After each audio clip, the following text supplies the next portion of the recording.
Me arrepentí hasta hoy del día en que le compré un vestido caro a una amiga y terminé descubriendo, de la forma más dolorosa posible, que para ella yo nunca fui una persona de verdad, solo una cartera con patas y sentimientos desechables. Yo pensaba que estaba dando un detalle para alguien especial. Sin darme cuenta, lo que compré fue el pase directo para convertirme en su cajero automático emocional y financiero. Esta podría ser perfectamente una historia de Reddit. Alguien que descubre, a golpes de realidad, que no todo abrazo es cariño, que no todo te quiere sincero y que un simple vestido puede exponer a una persona que solo te ve como utilidad. Si te laten las historias intensas, con traición, límites rotos y ese ambiente incómodo de esto podría haberme pasado a mí, quédate hasta el final y luego dime qué hubieras hecho tú en mi lugar. Conocí a esta chava en un espacio donde, en teoría, la gente iba a trabajarse, a entenderse mejor. Nada muy solemne, una mezcla de grupo de convivencia, actividades en común y reuniones semanales. Para mí, ese lugar tenía un peso enorme por temas terapéuticos.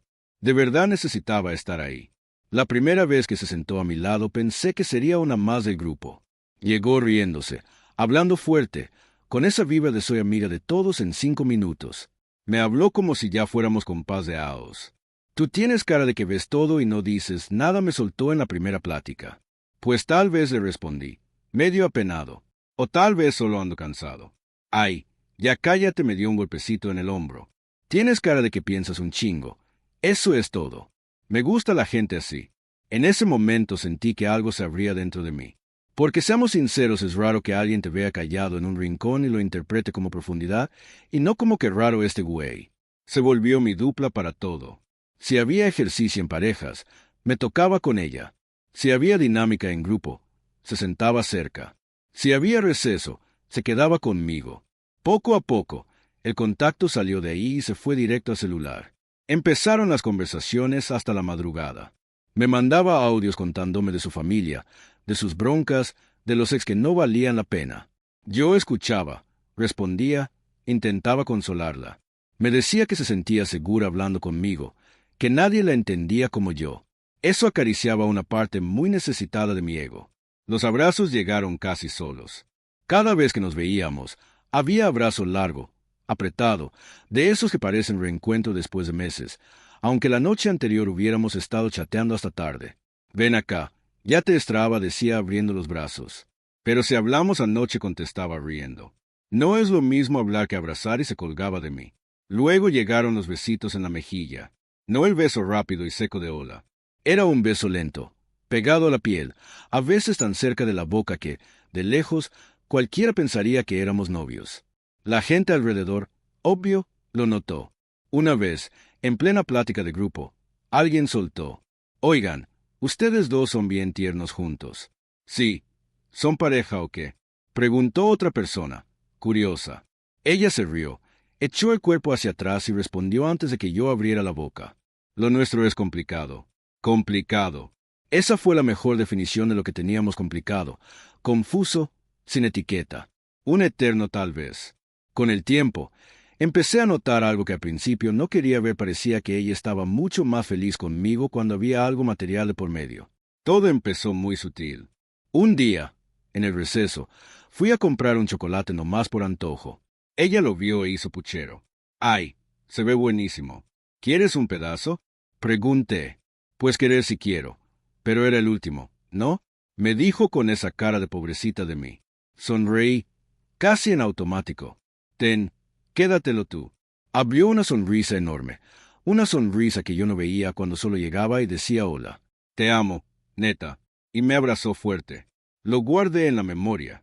Cada vez que entraba algo material en la ecuación, su reacción era mucho más intensa. Si llevaba un snack extra, hacía fiesta. Si no llevaba nada, estaba normal, a veces hasta medio distante. Después vinieron los detallitos: un llavero que decía que era muy ella, una libreta bonita que, según, llevaba semanas echándole el ojo en la papelería. Siempre con el mismo discurso: «No tengo dinero para eso ahorita». Lo iba a comprar, pero ando bien tronada. Si ganara bien, me daría esos gustitos.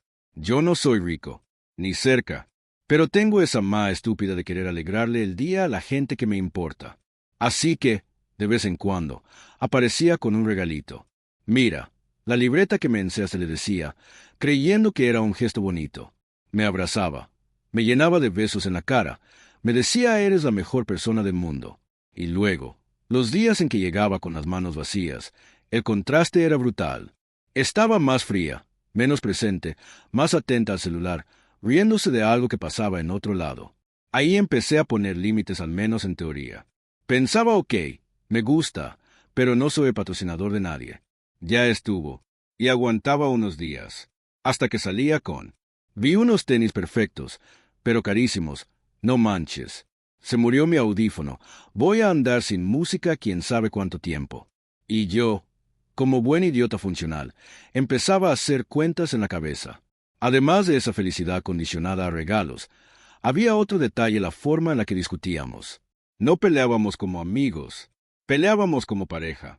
Un día llegué a la reunión y me senté un poco lejos porque estaba platicando con otra persona, algo X, de chamba y cosas del día. Ella entró, nos vio, y el ambiente cambió al instante. Se acercó, me dijo hola medio seco y, durante toda la actividad, casi ni me miró. Intenté hacer chistes, comentar algo, sacar conversación. Solo recibí monosílabos. En el receso fui a buscarla. ¿Todo bien? Sí. ¿Segura? Ajá. Te noto rara. Qué curioso. Yo iba a decir lo mismo de ti. Siempre era así, indirectas. Ironía. Clima de lo que hiciste, cuando en realidad yo solo estaba hablando con alguien más. Los demás también se daban cuenta. ¿Se pelearon? Preguntó una amiga en común, riendo pero claramente curiosa. Siempre andan así, dijo otro. O pegados, o enojados. Son como novios sin etiqueta. Ella nunca corregía. Nunca decía no. Solo somos amigos. A veces hasta se divertía. Somos tóxicos, dijo una vez, riéndose, cuando alguien comentó que parecíamos pareja. Yo me reí también, pero la palabra se me quedó retumbando: tóxicos. Yo seguía creyendo que, con el tiempo, las cosas se iban a acomodar, que en algún punto se aclararía todo, seríamos novios de verdad o una amistad sana. Spoiler: no pasó ni una cosa ni la otra. La pelea más fuerte empezó, como casi todo entre nosotros, en broma. Tengo un humor medio ácido. Hago chistes de todo, incluso de mí. Ella también era así. Nos la pasábamos tirándonos carrilla, burlándonos de manías, ropa, formas de hablar, hasta que un día me pasé. Estábamos en una de esas reuniones, ya después de la actividad, sentados con otras dos personas. El tema se desvió a inseguridades físicas. Ella hizo una broma sobre su propio cuerpo, algo que decía siempre riéndose. Yo, confiado en ese tono, aproveché y lancé un chiste justo donde a ella le dolía de verdad. No fue insulto directo, pero sí fue poco sensible. El grupo se rió, pero la risa de ella se murió a la mitad. Su cara cambió. Ahora le dijo, seca, súper chistoso. Intenté minimizar. Ay, tú misma te burlas de eso. Sí, pero yo puedo. Se levantó recogiendo sus cosas. Ya me voy, nos vemos. No me habló el resto del día. Ni un mensaje, ni una reacción a mis estados. Nada. Le escribí: ¿llegaste bien a casa? Silencio. Le mandé un audio explicando que era broma, que no quise lastimarla. Visto, sin respuesta. Esa noche casi no dormí, dándole vueltas a la escena, sintiéndome la peor persona. Decidí que al día siguiente le pediría disculpas de frente. Al día siguiente llegó como si nada. Hola, me dijo, abrazándome. Me quedé congelado un segundo. Hola, ¿estás bien? Sí, el que andaba raro eras tú. Desapareciste, intenté hablar contigo. Ah. Andaba ocupada, se encogió de hombros. Ya pasó, nomás no vuelvas a hacer ese tipo de chiste. La conversación se murió ahí, pero la culpa se quedó conmigo, y fue justo en esa mezcla de culpa y necesidad de compensar donde cometí el peor error: el vestido. Días antes de la pelea, me había enseado un vestido. Íbamos caminando cuando se quedó clavada frente a una vitrina. No manches, ese. Es literalmente el vestido de mis sueños, dijo, dramática pero con brillo real en los ojos. Era un vestido bonito, simple, pero... para nuestra realidad, nada barato. Se pegó casi al vidrio. Imagíname yendo a ese evento con este vestido. Quedaría perfecta. Yo bromeé. La neta, te ves bien hasta en pijama, viejo. Se rió y me empujó el hombro. Cállate, menso. Hablo en serio. Mira cómo cae. Mira el color. Pero bueno, hizo cuentas en voz alta. Si lo compro, no pago lo demás. Entramos nomás a ver. Se probó el vestido. Salió de probador dando vueltas, preguntando qué opinaba. Te queda muy bien, dije. Sincero, ¿ves? Nací para usar esto. Lástima que mi cuenta bancaria no está de acuerdo. Se tomó fotos en el espejo, suspiró como 10 veces, se lo quitó y se lo devolvió a La vendedora con cara de tragedia. El resto del día hizo referencia al vestido por lo menos 5 veces. Después de la pelea del chiste, el vestido regresó como eco a mi cabeza. Empecé a pensar que, quizá, si hacía un gesto grande, ella vería que de verdad me importaba, que no quería lastimarla. En lugar de pensar, habla lo mejor, dale tiempo, escucha. Mi cerebro dijo, compre el vestido. No sé si alguna vez has tomado una mala decisión guiado por la culpa, pero es como ponerse una venda en los ojos. Lo único que ves es tengo que arreglar esto. En uno de esos días, fui solo a la tienda, tomé el vestido, pasé la tarjeta con el corazón apretado. Era una cantidad que me iba a dejar justo de lana por un tiempo, pero pensaba es solo este regalo. Luego me acomodo, lo metieron en una bolsa bonita. Le escribí una nota para que recuerdes que mereces sentirte bonita. Llegué a la reunión con la bolsa escondida. Nervioso, en el receso, la llamé aparte. ¿Quería darte algo a mí? ¿Por qué? Frunció él. Seo, solo ábrelo. Abrió la bolsa, vio el vestido, y el tiempo pareció ir en cámara lenta. Yo esperaba esa reacción de película, ojos llenos de lágrimas. Abrazo fuerte. No debiste. Pero gracias. Ella miró el vestido, sonrió de lado y dijo, «Ah, se lo compraste nada más, sin brillo en los ojos, sin sorpresa, sin emoción, como si le hubiera dado una playera cualquiera». Yo, buscando cualquier migaja de reciprocidad, pregunté, «¿Te gustó?» «Sí, es el vestido que quería», respondió, tocando la tela. «Si quieres, luego te compro algo a ti también». Salió de su boca como si estuviera notando una deuda, te debo una, nada de te esforzaste, nada de ese que fue caro. Gracias por pensar en mí. En ese momento, una parte de mí despertó. Otra intentó justificar, seguro se puso nerviosa. Luego lo procesa y me dice algo más bonito. Ese luego nunca llegó. Después del vestido, la dinámica cambió, o mejor dicho, se hizo descarada, se sentía todavía más cómoda tratándome como alguien que resuelve cosas. Si antes comentaba sus deseos en tono de desahogo, ahora parecía lanzar anzuelos, esperando que yo picara. Se me tronó el audífono. ¡Qué coraje! Voy a andar sin música ni podcast semanas, se quejó un día, sentándose cerca. Qué mal dije, sí. Y encima tengo pagos pendientes. Así que ni de chiste compro otro pronto. Mi vida es puro gasto. Ese día no ofrecí nada. Acababa de pagar el vestido. Tenía la tarjeta temblando y estaba intentando ser más firme. No se enojó, pero se distanció todo el resto de la reunión. Fue cuando se me ocurrió hacer un experimento. Tenía unos audífonos viejos en casa, no eran la gran cosa, pero funcionaban. Los había cambiado por unos nuevos, así que los anteriores estaban guardados. Pensé, se los doy y veo si agradece o si se queja. Al día siguiente, llevé los audífonos en una bolsita. Te acordarás que dijiste que estaba sin audífonos, le dije. Tenía estos guardados, no son nuevos, pero jalan bien. Los tomó, los abrió, los vio y lo primero que dijo fue, ¿y el cable? Respiré hondo. Este modelo se carga con cable común. Se me olvidó traerte uno, pero puedo traerte después, o usar alguno que tengas. Hizo cara de haber recibido medio pedido solamente. Pensé que venían completos. Silencio, ningún gracias, ni un bueno. Por lo menos ya tengo audífonos otra vez. Los guardó en su bolsa como quien guarda algo que le regalaron en una promoción X, no como detalle de alguien que pensó en ella. Me pegó durísimo, pero aparentemente todavía no era suficiente para que yo reaccionara del todo. La prueba final llegó en forma de dinero. Una noche, mi celular vibró. Era ella. Amigo, ¿puedes hablar rápido? Tengo una emergencia. La llamé al instante. ¿Qué pasó? Perdón por marcarte, sí, pero estoy súper desesperada. La voz le temblaba o actuaba bien. Tuve que pagar algo de golpe y me quedé atorada. Necesito dinero. De verdad. Mucho. ¿Pero qué pasó? Es complicado, suspiró. No quiero echarte todo el rollo, pero no tengo a quien más pedirle. ¿Podrías prestarme 100 pesos? Te juro que te los regreso. 100 pesos no es una fortuna. Pero en ese momento, para mí, no era nada X. Ella usó las palabras exactas, no tengo a quien más. Estoy desesperada. Abrí la app del banco. Hice cuentas y pensé si me aprieto un poco. Si sale, va. Te ayudo, le dije. Te los transfiero ahorita. Le mandé el dinero. Respondió con un ya me llegó y desapareció. Nada de neta, gracias. Me salvaste. Nada de en serio. No sé qué haría sin ti. Me regresó la lana después. Sí. Sin atraso. Un día llegó y me dijo, el dinero que me prestaste. Aquí está. Me puso los billetes en la mano como quien paga un recibo. La vi y me cayó el 20. Para ella, mi ayuda era un servicio. Punto. No había afecto. No había gratitud.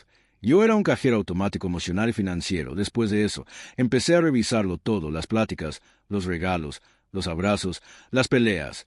Empecé a ver el patrón con una claridad que había evitado por mucho tiempo. Recordé los abrazos que siempre aparecían después de que yo hacía algo por ella. Recordé las veces que se acercaba más cuando estaba malo, tenía problemas que resolver, y las veces que desaparecía. Cuando estaba bien, rodeada de más gente, recordé cómo dejaba que los demás creyeran que éramos pareja sin aclarar nada conmigo.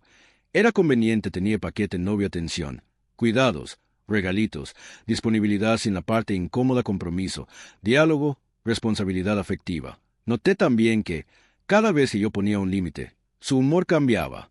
Si decía no puedo hacer eso ahorita, se volvía fría. Si decía este mes ando corto de dinero, cortaba la plática y se ponía a ver el celular, riéndose de otra cosa. Era como si yo solo valiera cuando resolvía algo. Llevé todo eso a terapia. Le conté a mi psicólogo, con detalles. No me dijo esa morra es horrible. Huye, un terapeuta no hace eso. Me hizo preguntas. ¿En qué momento se sentías bien con ella? Cuando sentía que me necesitaba, contesté sin pensarlo mucho. ¿Y en qué momento se sentías mal?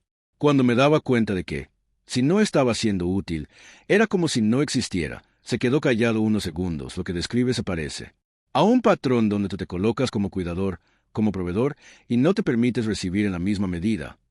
¿Notas algo parecido en otras áreas de tu vida? La respuesta era un claro sí.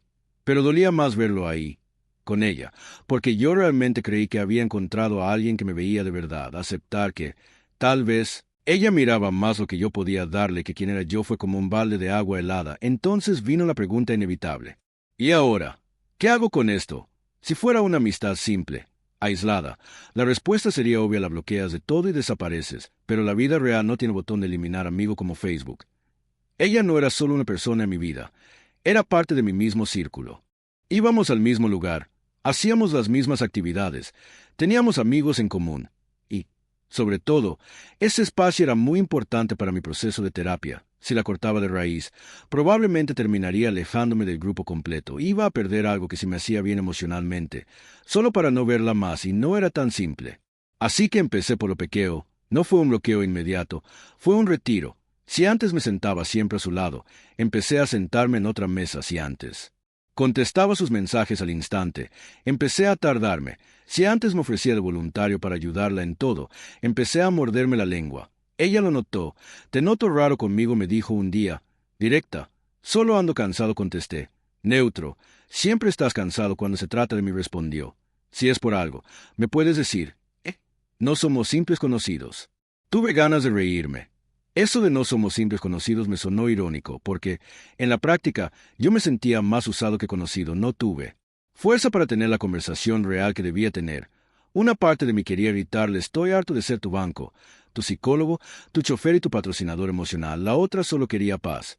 Elegí la paz, o lo más parecido a eso. Poco después, dejé de escribirle. Después, reduje mis respuestas, quité los emojis, las respuestas largas, los audios eternos de madrugada. Empecé a contestar como si hablara con alguien del trabajo, seco, hasta que tomé la decisión de bloquearla en WhatsApp. No. Fue impulsivo. Me senté con el cel en la mano, viendo su nombre en la pantalla, sudando. Una parte de mí decía: estás exagerando. Otra decía: necesitas esto para protegerte. Sabía que si dejaba la puerta abierta, en algún momento de debilidad le iba a contestar como si nada. Volveríamos al mismo juego, y acabaría otra vez en el mismo lugar. Respiré hondo y apreté el botón de bloquear. No hubo fuegos artificiales. No sentí victoria. Sentí un silencio pesado, un vacío raro, una especie de luto por más distorsionada que fuera la dinámica. Estaba dejando ir a alguien que, en mi cabeza, ocupó durante mucho tiempo el lugar de casi algo. Hoy todavía nos vemos en persona. Nos cruzamos en pasillos. Compartimos actividades de grupo. A veces hasta nos sentamos relativamente cerca sin querer. Ella se dio cuenta de que yo me había alejado. Una vez soltó: estás diferente conmigo. ¿Pasó algo? Sonreí de lado y respondí: sí pasó. Empecé a cuidarme más a mí. Ella se rió, pensando que era chiste. Para mí, fue lo más honesto que le he dicho. Pasé tanto tiempo intentando ser el apoyo perfecto, el amigo perfecto, el casi novio perfecto, que se me olvidó ser, siquiera, medianamente bueno conmigo mismo. Si pudiera regresar el tiempo, no sé si dejaría de comprar el vestido. No porque ella lo mereciera, sino porque ese regalo expuso algo que, quizá, me hubiera tardado mucho más en ver. El vestido se convirtió en un espejo. Me mostró exactamente dónde me estaba traicionando. Me mostró que usaba cosas materiales para compensar culpas, que intentaba comprar perdón, amor, validación, que confundía dar regalos con estar presente. Hoy veo esta historia con menos rabia y más claridad. ¿Todavía duele? Si todavía siento vergüenza y arrepentimiento, también. Pero reconozco que fue un antes y un después. Aprendí que no todo abrazo es cario, que no todo eres increíble es real, que no todo te necesito tiene que ver. Contigo muchas veces es solo sobre lo que puedes ofrecer. Y, sobre todo, aprendí que una persona no tiene que gritarte, humillarte o golpearte para faltarte al respeto, basta con que te use, te vea como herramienta y nunca se haga responsable del efecto que tiene en ti. Eso también es abuso, aunque sea sutil. Si esto fuera realmente un post en Reddit. Ya me imagino los comentarios. Muchos dirían fuiste ingenuo, pero no mala persona, suéltala, bloquea y sigue con tu vida. Otros dirían ella. Claramente se aprovechó de tu cario y tu buena voluntad. Unos cuantos la justificarían capaz, no sabe recibir afecto, está repitiendo patrones. Y, entre todo eso, tal vez alguien escribiría justo lo que yo necesitaba escuchar. No está mal que te guste dar. Lo que está mal es dar siempre a quien nunca daría por ti, porque, al final, de eso se trata. Sí, me arrepiento del vestido, me arrepiento de haber puesto tanto significado en algo material que para ella fue solo una prenda más. Pero me arrepiento mucho más de haber ignorado tanto tiempo la verdad que ese vestido dejó en evidencia mientras yo siguiera negociando mi valor a través de cosas. Iba a quedarme atrapado con personas que solo saben recibir hoy. ¿Cuándo? Alguien se me acerca con esa vibra de sálvame, arréglame la vida, resuélveme todo. Recuerdo esta historia, doy un paso atrás, respiro y me pregunto, ¿esta persona me quiere a mí o quiere lo que puedo hacer por ella? Si la respuesta no es clara, ya no juego a adivinar. ¿Y tú? Que llegaste hasta aquí, probablemente también pensaste en alguien. Tal vez tienes tu propio vestido, tus propios audífonos a medias, tus 100 pesos repartidos en historias donde sentiste que diste más de lo que debías. Si es así, solo te digo pon atención. A veces no nos damos cuenta de que nos convertimos en regalo permanente en la vida de alguien que nunca sería un regalo en la nuestra. Si esto fuera un post en un foro, lo cerraría preguntando, ¿fui un imbécil por haber dado ese regalo? ¿O ella fue una culera por nunca verme como algo más que una utilidad? Y hoy agrego otra pregunta más. ¿Cuántas veces tenemos que dejarnos usar antes de aprender a usarnos a nuestro favor y ponernos límites? No tengo la respuesta completa, pero, al menos, ya di el primer paso al aceptar que el vestido, por sí solo, no destruyó nada, solo iluminó lo que ya estaba roto desde mucho antes. Y ahora quiero saber de ti. ¿Qué habrías hecho en mi lugar? ¿Ha sido también el banco o la cartera en la vida de alguien? Si esta historia te pegó, compártela con esa persona que siempre da de más. Y acuérdate, no todo el mundo merece tu mejor versión.